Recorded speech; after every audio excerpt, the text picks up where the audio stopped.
and eliminate the majority of joints that can leak into the space. In the end, what you're seeing take place with these changes is the core of our test program. We fly hardware all together in a real-world environment. We learn from the data, we make upgrades, and then we fly again. Ultimately, we fly to learn, and we're learning a lot. That's right. Now, for today's flight test, we're going to be attempting to do everything we didn't get to do on Flight 7. We're still looking to get our first re-entry with this upgraded version of ship. Also intentionally trying to stress it to gather real-world data on just where the vehicle's boundaries are. So don't be surprised if it's not a smooth flight down to a landing for ship today.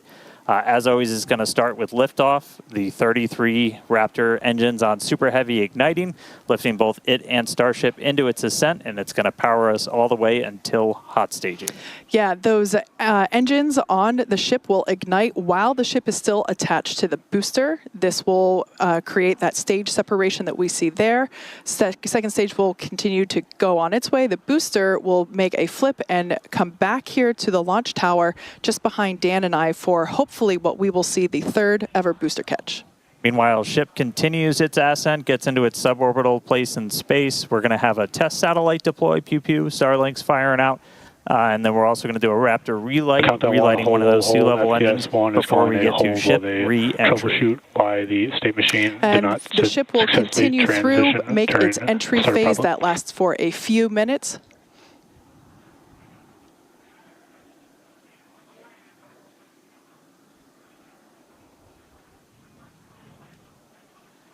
And if some comms did just go out, we heard that an operator hold got in, so they are troubleshooting one issue. As we continue to move through prop load, we'll get some more details on what caused the hold, and if we start to reset to a new T0. We are still loading prop on the vehicle, so essentially putting that hold in means that if we get through everything and we hit that T-minus 40-second mark, we'll hold there and wait to clear the issue if we haven't cleared it at some point in the next 20 minutes.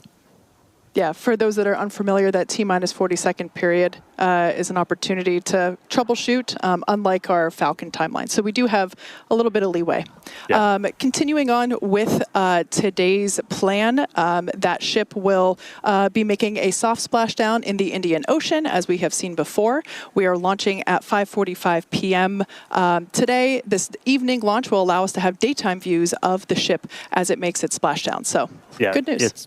It's a lot on ship's plate, but we're still hyper-focused on finding all of those real-world limits of Starship.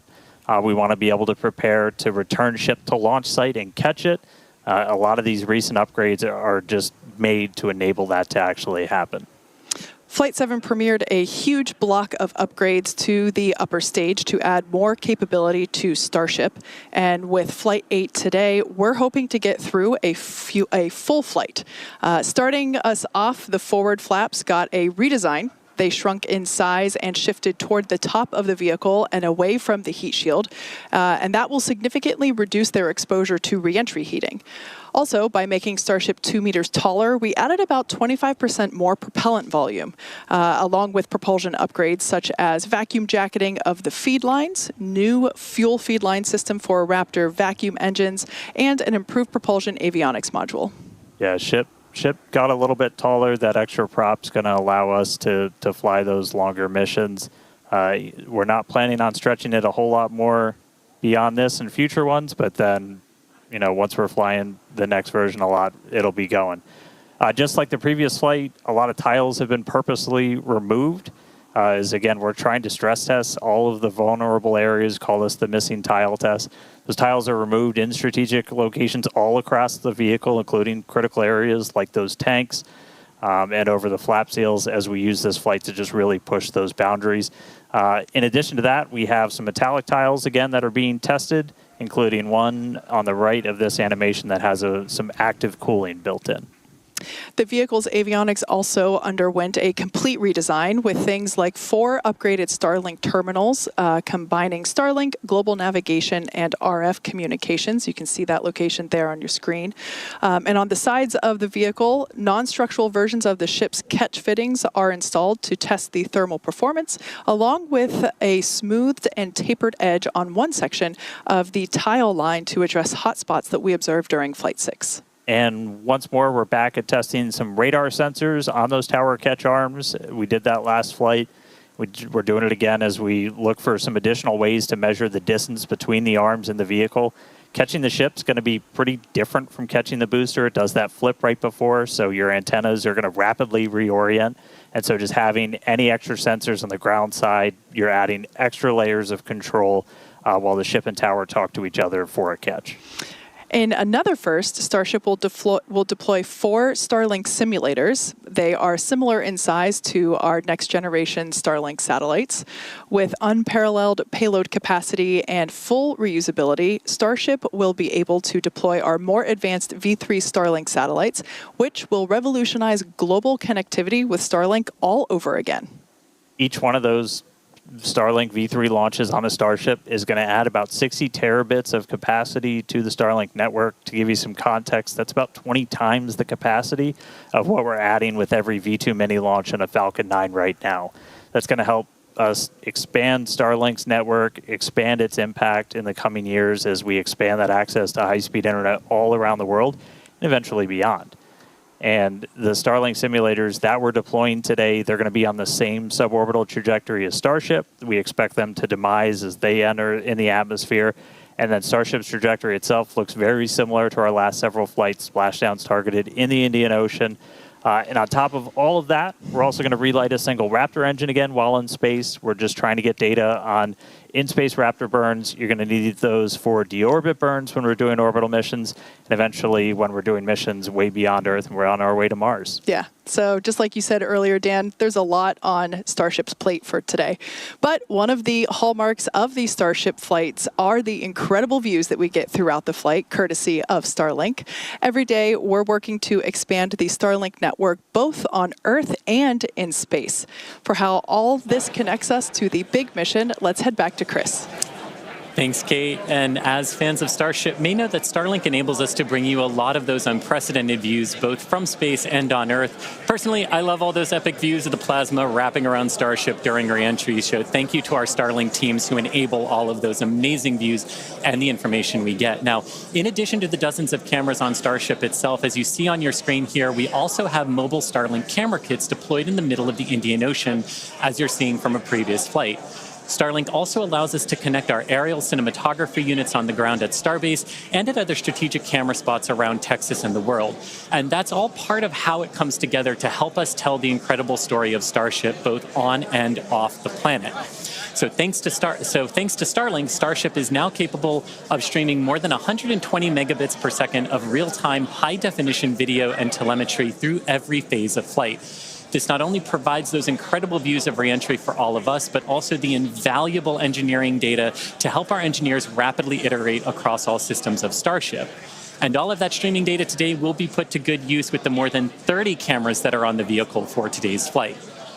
Now, Starlink is the world's largest satellite constellation operating in low Earth orbit to deliver high-speed, low-latency broadband internet. This provides internet access to people around the world, many of whom have never had connectivity before. As of today, Starlink is serving more than 125 countries, territories, and other markets, and has more than 5 million active customers and counting. But to meet the growing global demand for high-speed internet, SpaceX recently expanded its factory at Bastrop, Texas, and introduced Starlink Mini as well as an upgraded version of the Starlink standard kit. Here's our first ever look inside our brand new Bastrop facility. There's like an interesting stat where like the odds of being struck by lightning in your lifetime are like about 1 in 15,000. And we make 15,000 dishes a day. If the odds of a defect happening are the same odds as being struck by lightning in your lifetime, it's almost guaranteed to happen one time in this factory a day. So you have to have like a very intense focus on quality. Right now, we're in Bastrop, Texas at the Starlink manufacturing site, just about 20 miles east of downtown Austin. So the main function of this site is to produce our standard Starlink kits. Right now, we're producing 15,000 a day straight out of the factory. Raw plastic pellets come in, raw aluminum comes in, and we make those into the Starlink kits and then ship them right out to customers' homes.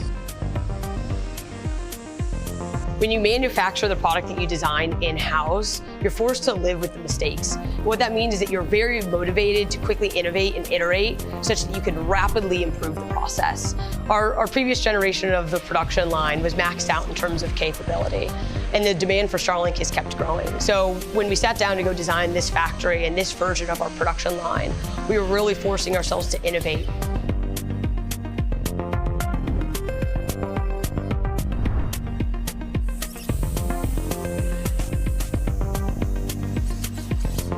The future of this factory is growth. We're in the middle right now of constructing an expansion to our current factory. We're going to add over 1 million square feet of manufacturing space over the course of this year and allow us to continue to insource more of our manufacturing processes so we can continue to go from raw material to completed kit within the walls of this factory.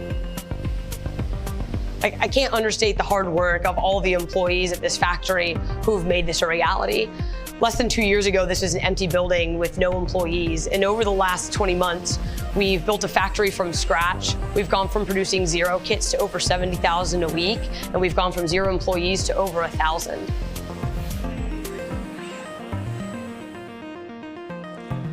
And it is incredible to see all of the tech in that facility that will help millions of people around the world the way they want to use it and the way that they need to use that technology.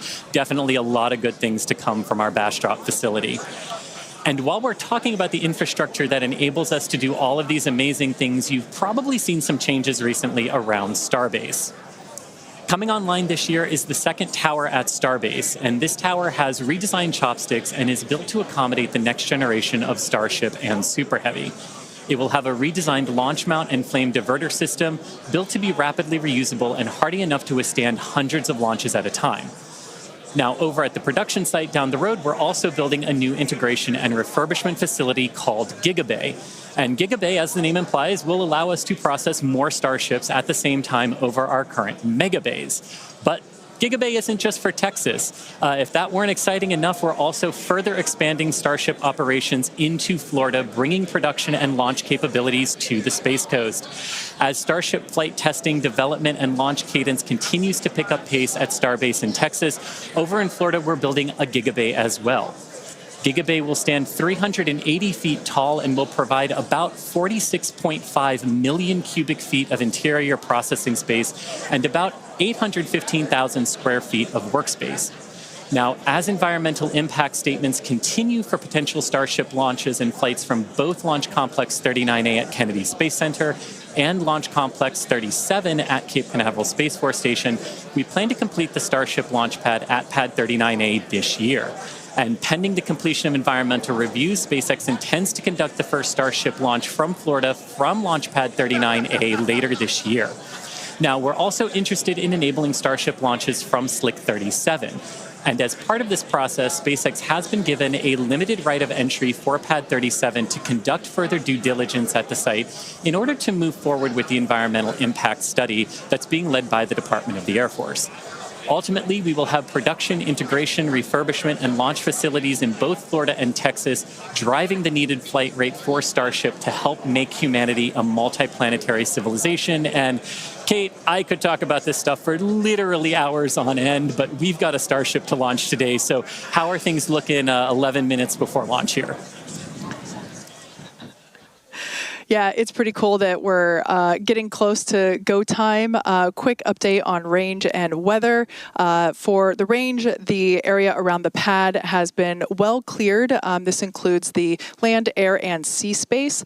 So all is clear on the range front. That also applies to over in the Indian Ocean. The sea and airspace has been cleared as well for ships re-entry. Once again, we are making a soft splashdown in the Indian Ocean. So just the buoy cams are out there, and we'll get some great videos once again.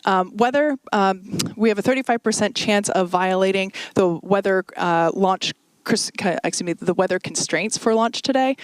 So it's not perfect, but it's not bad. Visibility also not so awesome. We can see the tower here. We're 2 miles away from the launch pad, but visibility around the greater area might be a little challenging. Yeah. In terms of the vehicle itself, so right now you can see we're almost done loading prop on ship, almost done on booster. If you tuned in and heard earlier, we did hear talk about a flight controller hold going in. So just a reminder, all that means is we wouldn't be able to pass that T-minus 40-second mark. They're literally talking about it right now on the loops that they think they've got the problem figured out. It was an issue on the booster where we think we will be clear by about the T-minus 2-minute mark, and we will be able to move right through that T-minus 40, hopefully. So, prop load continuing. We're not holding or anything yet, and we're expecting that issue to clear before we get to that T-minus 40 mark. This morning, though, we did all of the usual checkouts, aligned the navigation systems, did all of our booster and ship tank purges, got them ready for prop load, chilled down the pad, which you can see all the cryo right now. Chilling. Things are pretty chilly out there. Prop load's been going. We just did a flap check out. We also do a wiggle check out on the chopstick arms as well. We are going to continue loading prop for about another 6 minutes. We're going to close ship at about 3 minutes, 20 seconds before launch. Booster just about 30 seconds later. So we've had at least one issue that we're still working in the background, expecting that to clear before we hit that kind of that hold gate at T-minus 40 seconds, and looking good. Yeah. So bottom line, things are looking good for liftoff here in just under 9 minutes. We're now at, looks like 8 minutes and 49 seconds. So everything's looking green so far. Yeah. Before we get any closer to liftoff, I need to shamelessly plug Starbase. I'm one of just a couple thousand people who work here. Soon to be the newest city in Texas at Starbase, and we're the largest employer in the area. We're always hiring, so visit spacex.com/careers, see all the openings. It's where the future's being built, and it's a future we can all be pretty excited about. So yeah, come work here. Anyway, back to our regularly scheduled program. Let's launch a rocket. All right, so we're coming up to 8 minutes until liftoff. As we mentioned before, flight controllers are already on console. They're located in our Ad Astra Launch Control Center, about 6 miles away from the pad. But they will soon be moving here with us to Star Factory. So a lot of excitement around that, certainly growing. Yeah, and again, general status check. We're continuing to progress. We're under 8 minutes away. We're tracking an issue with booster. We're expecting that to clear. Still looking good for launch. Speaking of booster, let's talk about catching one. Absolutely. The tower's 2 giant robotic arms that lift and stack Starship on a Super Heavy for final integration ahead of flight. We also use those to catch. It means we don't have any landing legs in the booster. Makes the booster lighter. Means we can throw more payload into space. Exactly. Following liftoff and after the 2 stages separate in flight, Super Heavy will return to the launch site, the same exact launch site that it lifted off from, reignite its engines to slow the vehicle down. Here we see playback from a previous booster catch. I believe that was our first booster catch. The vehicle will slow down, tower arms will come out and catch the booster. And just like the last few times, literally thousands of different vehicle pad criteria have to be met before we bring a booster back and try to catch it. We need healthy systems on Super Heavy, on the launch tower, and we need that final manual command from the mission's flight director for the day. If that command isn't sent before we finish the boost back burn, or if any of those automated health checks kick us out, the booster defaults to a trajectory, takes it to a landing burn and a soft splashdown in the Gulf. Yeah, we have said it multiple times before, but it still holds true today. We accept no compromises when it comes to ensuring the safety of the public and our team, and the return will only take place if the conditions are right, and there are many of them. So there's a chance that we may not get to catch the booster today. Yeah, and one aspect to the return and the catch of that booster is the audible sonic boom in the area around the return location that happens as the booster's slowing down from supersonic speeds. It's similar to sonic booms that were heard during the return and landing of NASA's space shuttle for anyone that was in Florida for those. Sonic booms like these are unique to vehicles returning from space and are one of the hallmarks of reusable systems like our Falcon 9 and Falcon Heavy vehicles. The general impact to those in the surrounding area of a sonic boom is basically a brief thunder-like noise. And I've heard sonic booms before, but I got to experience my first in-person Starship sonic boom on Flight 7, and I can confirm it's pretty fun to experience.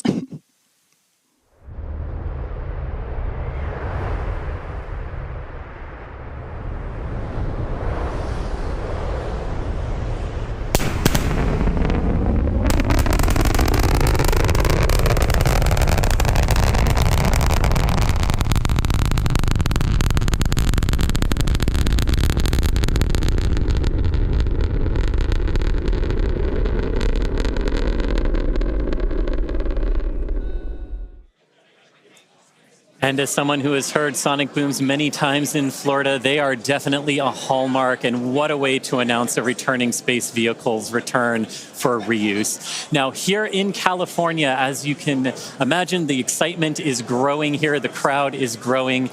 Kate mentioned our flight controllers in Ad Astra in Texas. Here in Hawthorne, we also have controllers on console in Mission Control, helping those teams in Texas monitor Starship's various systems, including the avionics and those 39 Raptor engines that were built right here in Hawthorne. Now, with 4 minutes, 30 seconds to go, Dan and Kate, how are we looking for a launch today? So we are still looking good. We're just about fully topped out on propellant on both vehicles. The closeout's going to be coming up in about a minute on ship, and then about 30 seconds later on the booster. We are still hearing chatter in the background about the booster issue that we're tracking. We may still be able to pass the hold, but if we need to hold at T-minus 40 seconds, we have several minutes that we can hang out there and work to just kind of troubleshoot those final issues before we get the go. Once we're fully loaded on prop, which is coming up soon, we've got just shy of 11 million pounds of liquid oxygen, liquid methane on both of those stages. And then once we're done, we're going to see that we're going to hear the ground lines do what's called pushback. So all of that propellant gets pushed out of those lines back to the tanks, clearing the pad for launch. Now, in the next few minutes, the guidance system will perform a final alignment. The automated flight safety system will be armed, and thrust vector control, or TVC, checkouts will be performed. As we said, if we do need to hold, it would come at that T-minus 40 second mark.